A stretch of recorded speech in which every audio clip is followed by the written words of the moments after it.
সুপ্রভিয়াস আসসালামু আলাইকুম। মিডিয়া মিডিয়ার পক্ষ থেকে আপনাদের সবাইকে স্বাগতম। এবং এখন যে চমৎকার নিউজটি নিয়ে আপনাদের সামনে হাজির হয়েছে, আর সেটি হচ্ছে বাংলাদেশে ৩টি জাতীয় দিবস সংযোজন করা হলো।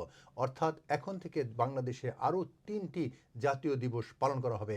তার মধ্যে অন্যতম হচ্ছে ১৬ই জুলাই শহীদ আবু সাঈদ দিবস, ৫ই আগস্ট জুলাই অভ্যুত্থান দিবস এবং ৮ই আগস্ট নতুন বাংলাদেশ দিবস।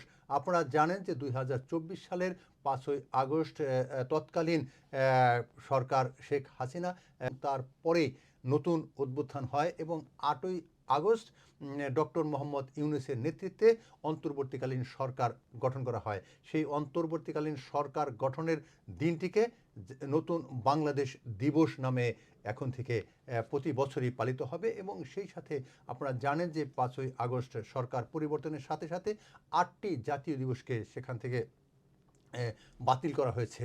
তার মধ্যে অন্যতম ২টি দিবস নিয়ে অনেকের মধ্যেই একটি ক্ষোভ রয়েছে। সে ২টি দিবস হচ্ছে ১৫ই আগস্ট জাতীয় শোক দিবস এবং ৭ই মার্চ ঐতিহাসিক ভাষণ দিবস।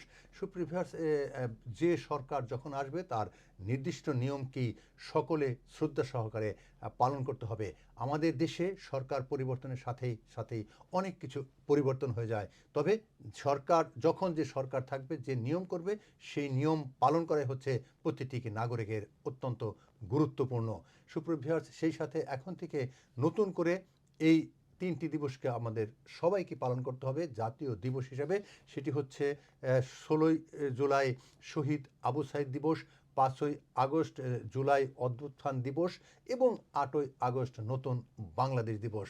আজকে পর্যন্তই। আপনারা সবাই ভালো থাকুন, সুস্থ থাকুন, নিরাপদ থাকুন। আল্লাহ হাফেজ।